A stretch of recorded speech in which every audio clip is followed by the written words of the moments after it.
નમસ્કાર વિદ્યાર્થી મિત્રો, તપોન ગ્રુપ ઓફ સ્કૂલ સંચાલિત આપણી યુટ્યુબ ચેનલ તપોન સાયન્સ એકેડમીમાં હું શિલ્પા મેમ આપ સર્વે વિદ્યાર્થીઓનું હાર્દિક સ્વાગત કરું છું. JEE NEET 12th science chemistry chapter nitrogen containing compounds lecture 17. ચાલો, લાસ્ટ વિડીયો લેક્ચરની અંદર આપણે યાદ હોય તો જે એરોમેટિક એમાઇન જે છે બરાબર છે એની કેમિકલ પ્રોપર્ટીઝ જોતા હતા. તો એની કેમિકલ પ્રોપર્ટીઝમાં આપણે પહોંચ્યા હતા ઓક્સિડેશન પ્રક્રિયા. ક્યાં સુધી પહોંચ્યા હતા? તો ઓક્સિડેશન પ્રક્રિયાઓ.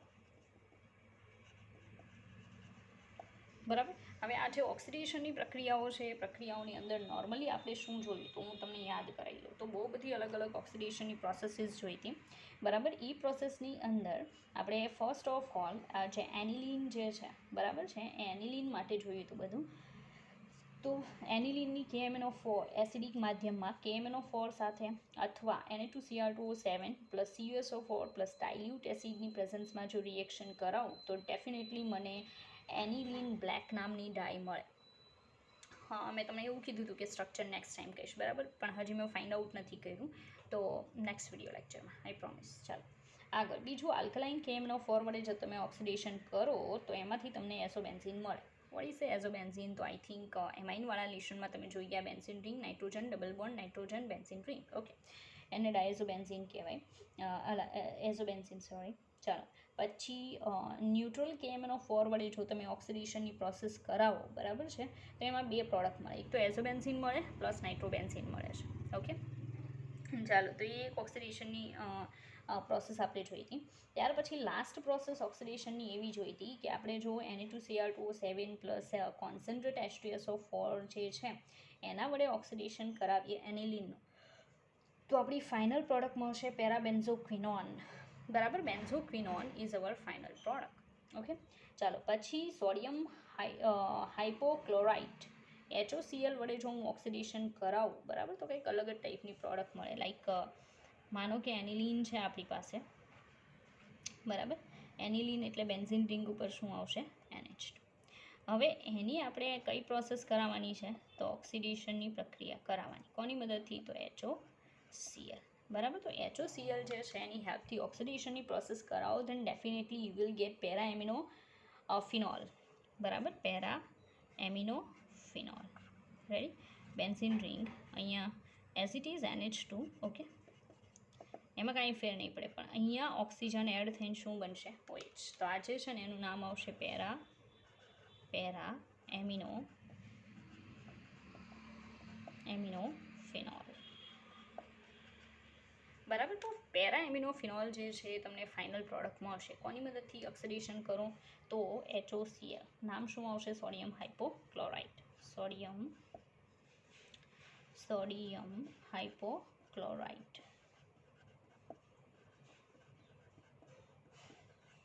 રેડી. તો સોડિયમ હાઇપોક્લોરાઇટની હેલ્પથી જો તમે એનિલિન છે એનું ઓક્સિડેશન કરાવો ધેન પ્રોડક્ટ જે છે એ પ્રોડક્ટ મળશે પેરા એમિનો ફિનોલ. તો આ તમારે યાદ રાખવાની છે બરાબર છે, કારણ કે બીજો કોઈ ઓપ્શન એ રીતે આપણી પાસે નથી. બરાબર.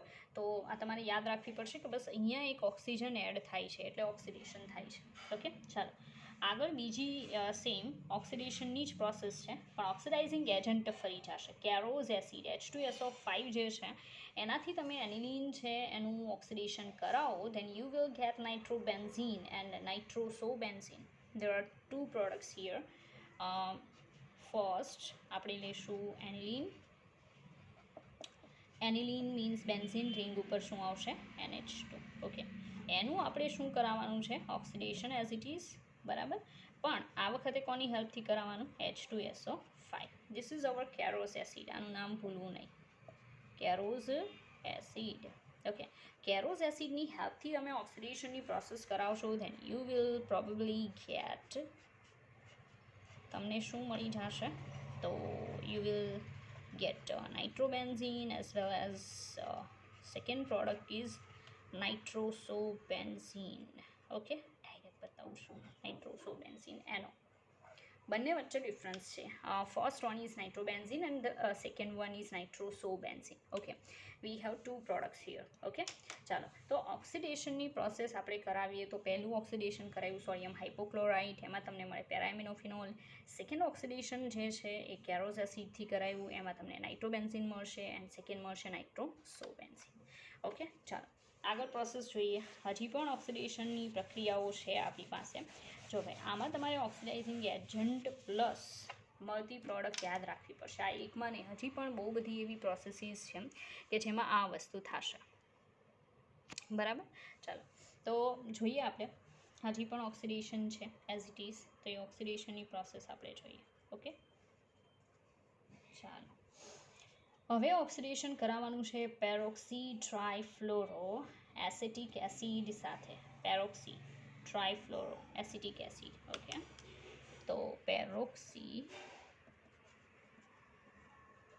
ટ્રાયફ્લોરો acetic acid. Normally acetic acid I think તમને બધાને ખ્યાલ છે CH3COOH, પણ પેરોક્સી વર્ડ લાગે ને એટલે એટલું યાદ રાખજો કે આ પણ પોસિબલ છે. Like C double bond O then H, અને પેરોક્સી એસિડ ગ્રુપ કહેવાય. આગળ શું આવશે? CF3 ટ્રાયફ્લોરો પેરોક્સી acetic acid. બરાબર છે. આની હેલ્પથી જો તમે ઓક્સિડેશન કરાવો છો એનિલિનનું, બરાબર, તો ચોક્કસથી તમને આ એરા ઉપર છે. બરાબર, આ ક્યાં આવશે? આપણા એરા ઉપર. અહીંયા આપણું એનિલિન રહેશે. બરાબર, તો એનિલિન જે છે એનું ઓક્સિડેશન થઈ અને એમાંથી આપણને પ્રોડક્ટમાં મળશે નાઇટ્રોબેન્ઝીન. બરાબર, ચાલો અહીંયા શું આવી જશે? NO2. તો તમે જોઈ શકો કે એનિલિન જે છે એમાંથી તમને નાઇટ્રોબેન્ઝીન મળે છે. આ આપણું શું છે? એનિલિન. આ શું મળી જશે? નાઇટ્રોબેન્ઝીન. હા, એનિલિન છે એમાંથી શું મળશે આપણને? નાઇટ્રોબેન્ઝીન. બરાબર છે, ચાલો હવે છે બીજી વેપર નાઇટ્રિક એસિડ, એ પણ એક સારો ઓક્સિડાઇઝિંગ એજન્ટ છે. બરાબર છે, તો નાઇટ્રોબેન્ઝીન નાઇટ્રિક એસિડ જે છે એનાથી ઓક્સિડેશન કરાવીએ તો ડીકમ્પોઝિસ મીન્સ કે એનું વિઘટનની પ્રોસેસ થશે. વિઘટનથી I don't know which product મળે. બરાબર છે, પણ એ જે છે એ નેક્સ્ટ ટાઈમ હું તમને કરાવીશ, કારણ કે એની proper product I don't know. બીજું બ્લીચિંગ પાવડર સાથેની પ્રોસેસ છે CaOCl2 કેલ્શિયમ ઓક્સીક્લોરાઇડ. બરાબર, બ્લીચિંગ પાવડર સાથે નોર્મલી તમે જો પ્રોસેસ કરાવો એનિલિનની તો ડીપ વાયોલેટ કલર મળે. ઓક્સિડેશનથી એમાં પ્રોપર પ્રોસેસ શું થાય છે એ મેં તમને કીધું એમ એ મારે જાણીને કહેવું પડશે. બરાબર છે, એટલે એ બી આપણે પેન્ડિંગ રાખીએ છીએ, પણ હું તમને શ્યોર એ કરાવીશ. ઓકે, ઓક્સિડેશનની પ્રોસેસીસ અહીંયા ફિનિશ. હવે આપણે એવી પ્રોસેસ જોઈશું જે આઈ થિંક મોસ્ટ ઓફ સ્ટુડન્ટને પસંદ હોય છે. બરાબર છે, અને એ જે પ્રોસેસીસ છે એ ડાયઝોટાઇઝેશનની પ્રોસેસ. મેં અગાઉ પણ કીધું હતું કે લેબની અંદર પણ આઈ થિંક તમે લોકો એ જે પ્રોસેસ છે ડાયઝોટાઇઝેશનની એ જોશો. ઓકે, ચાલો તો અત્યારે આપણે એ જોવાના છીએ. તો શું આવશે? ડાયએઝોટાઇઝેશન. શું કહેવાય? ડાયએઝોટાઇઝેશન.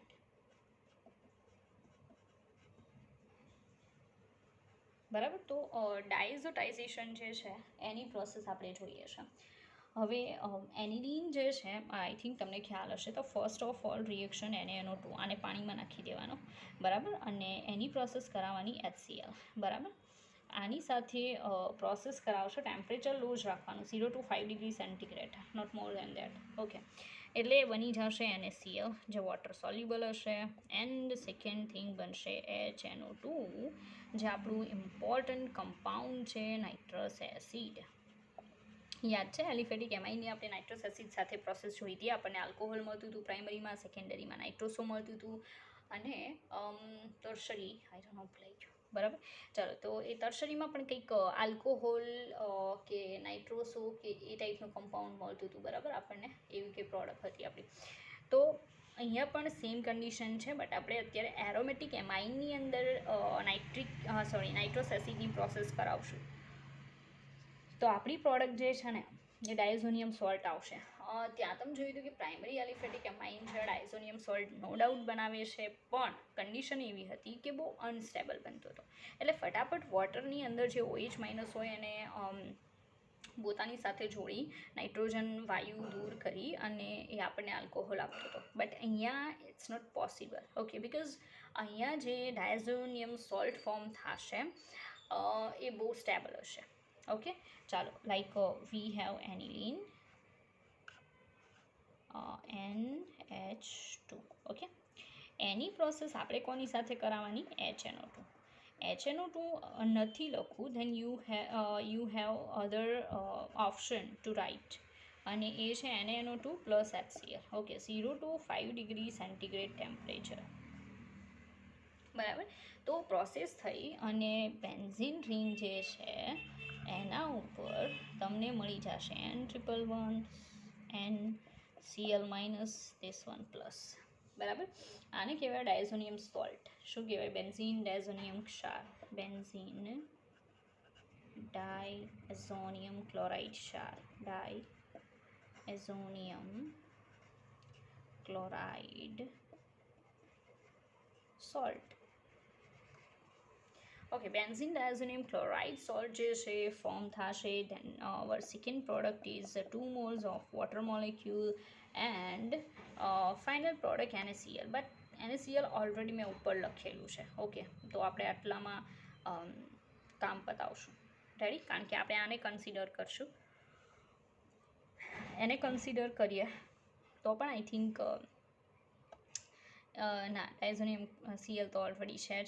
ઓકે, આમાંથી એટલે એને બતાવવાની જરૂર નથી. વોટર મોલિક્યુલ ડાયરેક્ટલી બતાવશું તો પણ ચાલશે. ઓકે, ચાલો, તો અહીંયા તમે જોઈ શકો છો કે આપણને બેન્ઝીન ડાયઝોનિયમ ક્લોરાઇડ સોલ્ટ મળે છે. કેટલો ઇમ્પોર્ટન્ટ છે એનો પણ તમને ખ્યાલ હશે. રેડી? ચાલો, હવે આગળ જોઈએ. ઇનકેસ એવું બની શકે કે તમે HClની જગ્યાએ H2SO4 લઈને કામ કરો તો તમને બેન્ઝીન ડાયઝોનિયમ ક્લોરાઇડ ક્ષાર મળે કે ન મળે? ન મળે, કારણ કે H2SO4માં Cl નથી. બરાબર છે, તો ત્યાં બેન્ઝીન ડાયઝોનિયમ ક્લોરાઇડ ક્ષારની જગ્યાએ બીજી કોઈ પ્રોડક્ટ મળશે. જોઈએ આપણે કે H2SO4 આ જગ્યા પર યુઝ કરો તો શું મળશે. ચાલો, તો આપણી પાસે છે એનિલીન એઝ ઇટ ઇઝ. ઓકે, અહીંયા શું આવશે? NH2. ચાલો, એની પ્રોસેસ આપણે કોની સાથે કરાવવાની? NaNO2 પ્લસ અહીંયા શું લેવાનું? H2SO4. Ready? Temperature as it is 0 to 5 degree centigrade. Process થઈ અને આપણને જે મળશે ને એ આ હશે. અહીંયા N ટ્રિપલ બોન્ડ N તો ફાઇનલ છે, પણ અહીંયા HSO4 માઇનસ, Clની જગ્યાએ HSO4 માઇનસ આવશે. તો આજે બને છે ને એ બેન્ઝીન ડાયઝોનિયમ હાઇડ્રોજન સલ્ફેટ મળશે. Benzene diazonium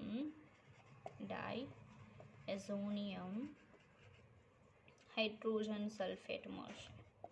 hydrogen sulphate. Ready? તો એનિલીન છે NaNO2 H2SO4 0 to 5 degree centigrade temperature, and we have our product benzene diazonium hydrogen sulfate. Okay, મતલબ જ્યાં Cl છે ને એની જગ્યાએ બસ HSO4 માઇનસ આવશે, બાકીનું જે છે એઝ ઇટ ઇઝ. ઓકે, ચાલો આગળ જોઈએ. ઇનકેસ એવું કરું કે મારી પાસે C6H5NH2 એનિલીન જે છે એની ડાયરેક્ટ કોની સાથે પ્રોસેસ કરાવી દઉં? HCl સાથે. બરાબર, normally 0 to 5 degree centigrade temperature. બરાબર, તો પ્રોડક્ટ શું મળશે? તો પ્રોડક્ટ જે છે ને સિમ્પલી આપણે અગાઉ જોઈ ગયા છીએ, C6H5NH2 ઇન્ટુ HCl. આને શું કહેવાય? તો એનિલીન હાઇડ્રોક્લોરાઇડ. શું કહેવાય? એનિલીન હાઇડ્રોક્લોરાઇડ. અથવા એમ પણ થઈ શકે C6H5NH3 plus into Cl minus. તો આને શું કહેવાય? એનિલીન. આને એનિલિનિયમ કહેવાય, એનિલિનિયમ ક્લોરાઇડ. બરાબર, આ એનિલીન હાઇડ્રોક્લોરાઇડ, એનિલીન હાઇડ્રોક્લોરાઇડ. રેડી? તો આવી પ્રોડક્ટ જે છે એ નોર્મલી પોસિબલ બને છે. બરાબર છે, આગળ બીજી પ્રોસેસ જોઈએ. ચાલો,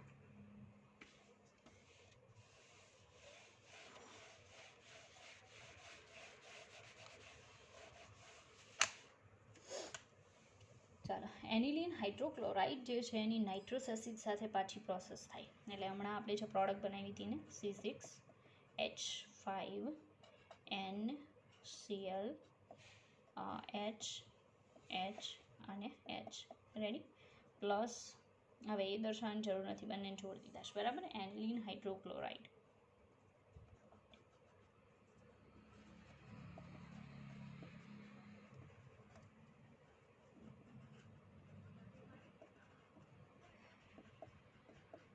ચાલો એનિલિન હાઇડ્રોક્લોરાઇડની કોની સાથે પ્રોસેસ? તો નાઇટ્રસ એસિડ સાથે, ઓક્સિજન O અને H નાઇટ્રસ એસિડ સાથે પ્રોસેસ રેડી.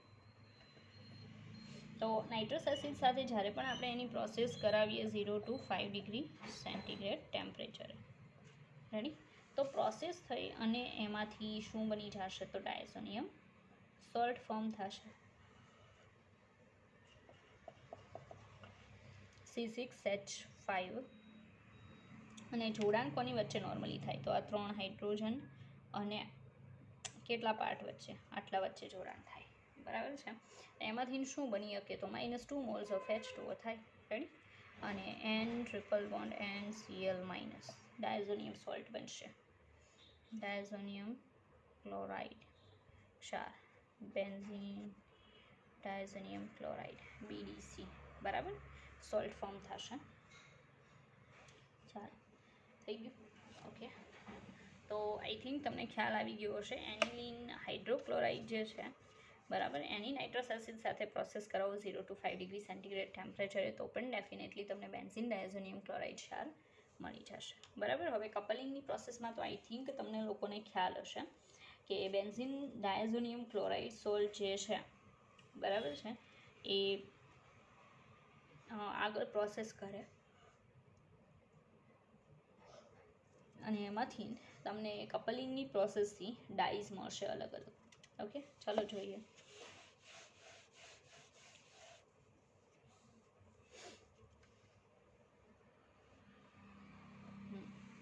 હવે આપણે જે પ્રોસેસ જોશું ને એ ઇલેક્ટ્રોફિલિક સબસ્ટિટ્યુશન રિએક્શન, એટલે ઇલેક્ટ્રોન અનુરાગી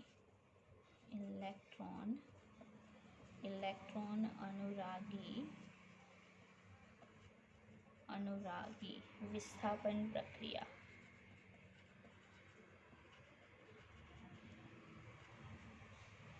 રેડી, ઇલેક્ટ્રોન અનુરાગી વિસ્થાપન પ્રક્રિયા નોર્મલી જોવાની છે. હવે એ ક્યારે પોસિબલ બનશે? તો નોર્મલી બેન્ઝીન રિંગ જે છે બરાબર એનિલિનની એ હેલોજિનેશન, સલ્ફોનેશન કે નાઇટ્રેશનની પ્રોસેસ કરાવો તો NH2 ગ્રુપ છે ઓર્થોપેરા ડાયરેક્ટિંગ હોવાના કારણે ખૂબ જ એક્ટિવ છે.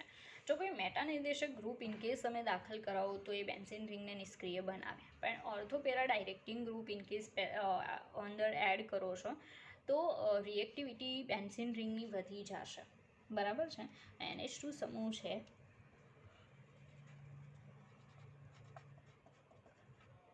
બરાબર એ ઓર્થોપેરા નિર્દેશક છે.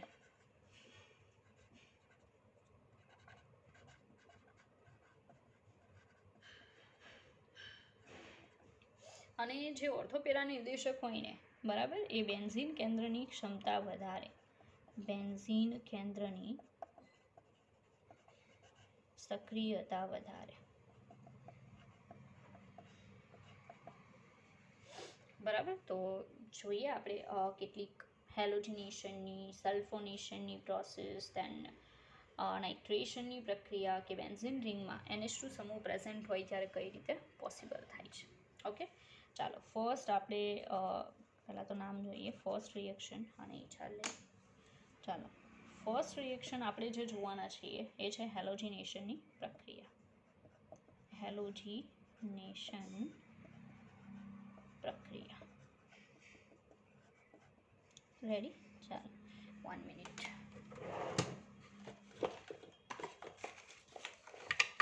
આપણી પાસે બીજી પેન છે બ્લુ.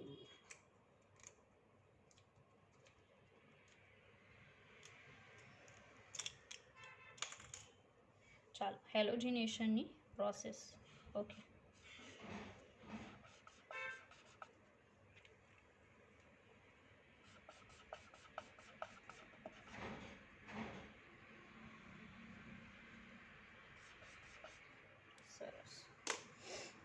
ચાલો આપણે રેડ કરાવી છીએ. હેલોજિનેશનની પ્રોસેસ કરાવીએ. માનો કે હું બ્રોમિનેશન કરાવું છું, બરાબર. એનિલીન જે છે એ એનિલીનનું NH2 એનું બ્રોમિનેશન કરાવું, બરાબર, Br2. તો નોર્મલી ગ્લેસિયલ એસિટિક એસિડની જરૂર પડશે. ગ્લેસિયલ acetic acid CH3COOH. Right.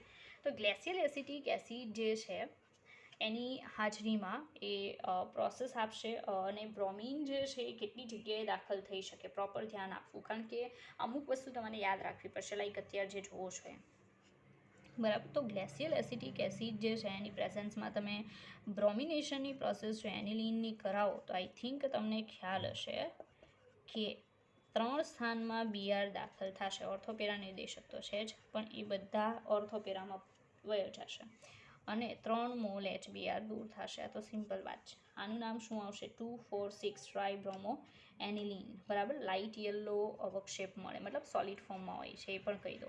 Solid હોય છે અને લાઇટ યલો કલર હોય છે, બરાબર. લાઇટ યલો કલર અને નામ શું આવશે? તો 2,4,6 ટ્રાઇબ્રોમો એનિલીન. રેડી. ફરી પાછું એનિલીન જે છે એની આપણે બ્રોમિનેશનની પ્રોસેસ કરાવીએ, બરાબર છે, ગ્લેસિયલ એસિટિક એસિડમાં, તો આપણે 2,4,6 ટ્રાઇબ્રોમો એનિલીન મળશે પ્લસ એ સોલિડ ફોર્મમાં, અને એનો કલર જે છે એ કલર કેવો આવશે? લાઇટ યલો કલર, બરાબર. તો આ રીતે આપણને પ્રોડક્ટ જોવા મળશે નોર્મલી. ચાલો બીજા નંબરનું કે જો આપણે ક્લોરિનેશન કરાવીએ, બરાબર છે, તો વોટર ફ્રી સોલ્વન્ટ જેમ કે ક્લોરોફોર્મ છે એનો ઉપયોગ કરી શકાય, નહીં તો ઓક્સિડેશન થઈ જશે. મીન્સ કે સાંભળજો, ક્લોરિન છે ને એક સારો ઓક્સિડાઇઝિંગ એજન્ટ છે, બરાબર છે.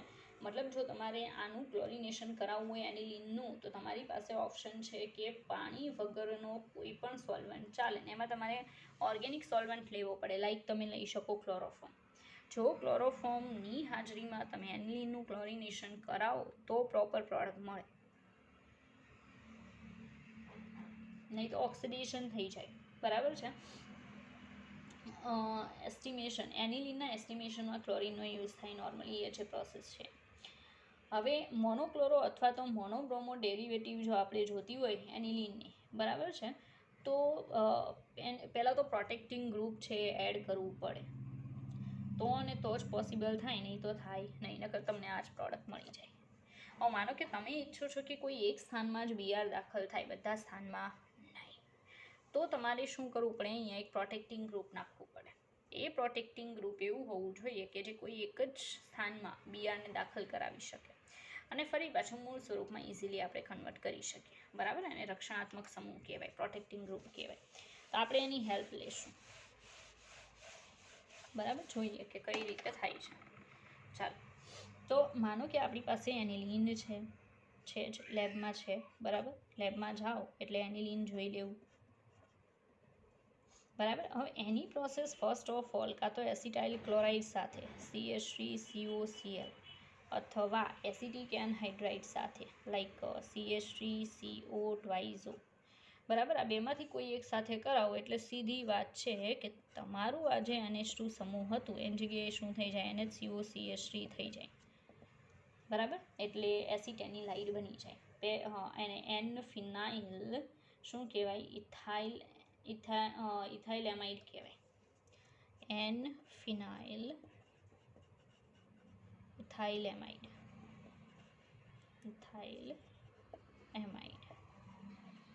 બરાબર. એસિટેનિલાઇડ એમ કહેવાય, એસિટેનિલાઇડ. રેડી. તો એસિટેનિલાઇડ જે છે એ આપણને મળશે એન ફિનાઇલ ઇથાઇલેમાઇડ, બરાબર. એન ફિનાઇલ ઇથાઇલેમાઇડ મળે. હવે આજે આપણે દાખલ કર્યું છે ને એ કોઈ એક જ સ્થાનમાં Brને દાખલ કરે, કોઈ એક જ સ્થાનમાં Br ઉમેરે, તો આપણા માટે ઇઝી થઈ ગયું ને, કારણ કે આપણે એ જ ઈચ્છીએ છીએ કે આપણે જે અગાઉ બીઆર બધા સ્થાનમાં એડ થતો તો એની જગ્યાએ કોઈ એક સ્થાનમાં આપણે દાખલ કરવાનો છે, દેન આપણી પાસે હવે ઓપ્શન બને છે, કારણ કે NHCO CH3 જે છે નો ડાઉટ ઓર્થોપેરા ડાયરેક્ટિંગ ગ્રુપમાં આવશે, પણ કન્ડિશન શું થશે કે કોઈ એક સ્થાનમાં એડ કરી શકે. રેડી? તો અહીંયા માનો કે BR2 સાથે જ પ્રોસેસ આપણે કરાવીએ છીએ, પણ એસિટિક એસિડમાં. બરાબર? જો આ પ્રોસેસીસ આપણે અત્યારે જોઈએ છે, સમજીએ છીએ એટલે બહુ ઇઝી લાગે, પણ હકીકતમાં જ્યારે પ્રેક્ટિકલ લેવલ પર પ્રયોગશાળામાં એ કામ તમે કરવા જાઓ તો ઇટ્સ બિટ ટફ. ઘણીવાર પ્રોડક્ટ આવે પણ ખરી અને ઘણીવાર નહીં પણ આવે, કારણ કે ટેમ્પરેચરને આ તેને બધું મેન્ટેન કરવું પડે. બરાબર? ચાલો, હવે જો આપણે આનું બ્રોમિનેશન એસિટિક એસિડમાં કરાવીએ તો આપણી પાસે કેટલી પ્રોડક્ટ આવશે? 2. તો એક પ્રોડક્ટ આવશે ઓર્થો એટલે NHCOCH3, અહીંયા BR આવશે, પ્લસ બીજા નંબરની જે પ્રોડક્ટ આવશે, બરાબર, એમાં NHCOCH3 અને ઓર્થો સ્થાનમાં BR. બરાબર? આમાં ખાસ યાદ રાખજો કે આ જે પેરાવાળી પ્રોડક્ટ છે એ મેજર પ્રોડક્ટ છે. મેજર હોવાનું રીઝન એ છે કે એની મિકેનિઝમ એ વે થતી હોય કે જેમાં આનું ઇમ્પોર્ટન્સ મીન્સ કે સ્ટેબિલિટી વધી જતી હોય અને આની સ્ટેબિલિટી કેવી રહેતી હોય? ઓછી. બરાબર? એવી રીતે છે. બીજું એમ પણ કહી શકાય કે અહીંયા નજીક હોવાથી અવકાશી અવરોધ નડે તો સ્થાયીતા ઓછી, અહીંયા દૂર હોવાથી અવકાશી અવરોધ નડે નહીં તો સ્ટેબિલિટી વધારે, તો પ્રોડક્ટ વધારે મળશે. હવે કહેવાનું એમ છે કે આપણને આ ગ્રુપ બિલકુલ જોતું નથી, આપણને તો એનિલિનથી મતલબ છે ને, તો આપણે રક્ષણાત્મક ગ્રુપ એવી રીતે રાખેલું છે નોર્મલી કે જેથી શું થઈ શકે કે એનું હાઇડ્રોલિસિસ કરાવો તો તમને પાછું એનિલિન મળી જાય. લાઈક આપણે આનું શું કરાવશું? Hydrolysis in presence of acid. તો જળ વિભાજન કરાવશો એટલે આપણી જે પ્રોડક્ટ છે ને એ આવશે, પાછું NH2 થઈ જશે અને અહીંયા શું આવી જશે? BR. આને કહેવાય પેરાબ્રોમો એનિલિન. પેરાબ્રોમો એનિલિન. બરાબર? પેરાબ્રોમો એનિલિન છે એ મેજર પ્રોડક્ટ મળશે.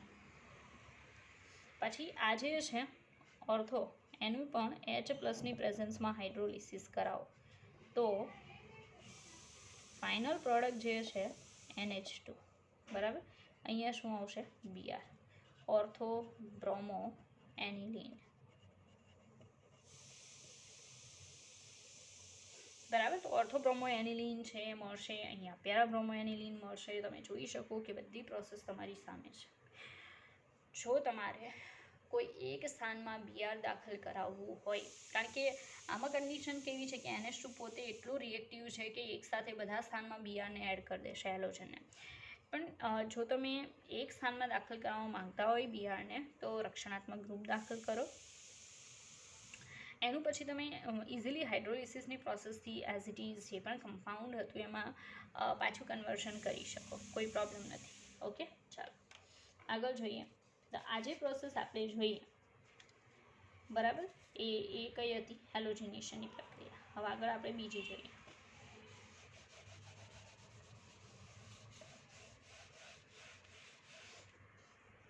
ચાલો, બીજા નંબરની પ્રોસેસ છે પર્પઝ ઓફ એસાઇલેશન. ઓકે, હા, એસાઇલેશન જે છે એનો પર્પઝ શું હતો? મીન્સ કે આપણે રક્ષણાત્મક સમૂહ દાખલ કર્યો, બરાબર છે, એનો પર્પઝ શું હતો?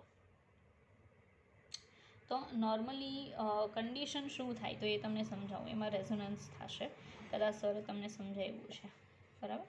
અહીંયા NH હતું, બરાબર, પછી બાજુમાં C ડબલ બોન્ડ O અને અહીંયા CH3 સમૂહ હતો. રેડી?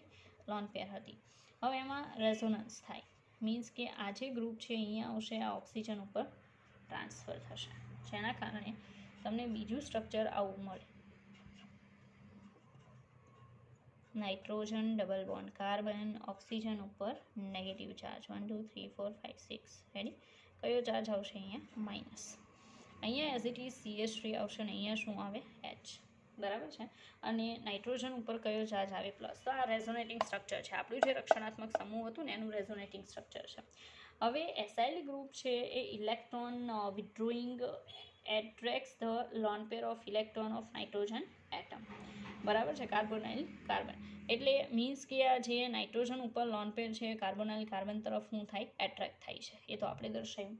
બરાબર, એના કારણે શું થાય કે activating effect of NH2 group જે છે ને, બરાબર, એ ઓછી થશે. NH2 સમૂહની સક્રિયતા એટલે સક્રિય અસર ઓછી કરી નાખે છે. હવે NH2 સમૂહ છે એની જે ઇફેક્ટ છે એને ઓછી કરી નાખે. બરાબર, એટલે બધા સ્થાનમાં Br2 દાખલ થઈ શકે નહીં. રેડી? તો નોર્મલી સબસ્ટિટ્યુશનની પ્રક્રિયાનો જે રેટ છે એને ઘટાડશે અને ડાયટ્રાય સબસ્ટિટ્યુશનને ઓછું અટકાવે છે. મીન્સ કે પ્રક્રિયા સ્લો કરે અને ડાય કે ટ્રાય વિસ્થાપન ન થવા દે. બરાબર, એટલા માટે આ સમૂહ દાખલ કરવાનું રીઝન શું છે આ સમૂહને, કે નાઇટ્રોજનનો જે ઇલેક્ટ્રોન યુગ્મ છે કાર્બોનિલ કાર્બન તરફ એટ્રેક્ટ થાય અને જેના કારણે આ NH સમૂહ જે છે ને એની રિએક્ટિવિટી ઓછી થશે. એટલે શું થશે કે સક્રિયતા એની ઓછી થાય એટલે પ્રક્રિયા એક તો સ્લો થશે અને સેકન્ડ નંબરનું કે વિસ્થાપન થવા દેશે. રેડી? તો અહીંયા સુધી આજ આપણે જોઈએ, નવી કોઈ પ્રોસેસ પોસિબલ નહીં થાય. રેડી? હજી પણ બહુ બધી પ્રોસેસીસ છે એરોમેટિક એમાઇનમાં પણ, જે આપણે નેક્સ્ટ વિડીયો લેક્ચરમાં જોઈશું. બરાબર, ચાલો તો નેક્સ્ટ વિડીયો લેક્ચરમાં આપણે મળીએ.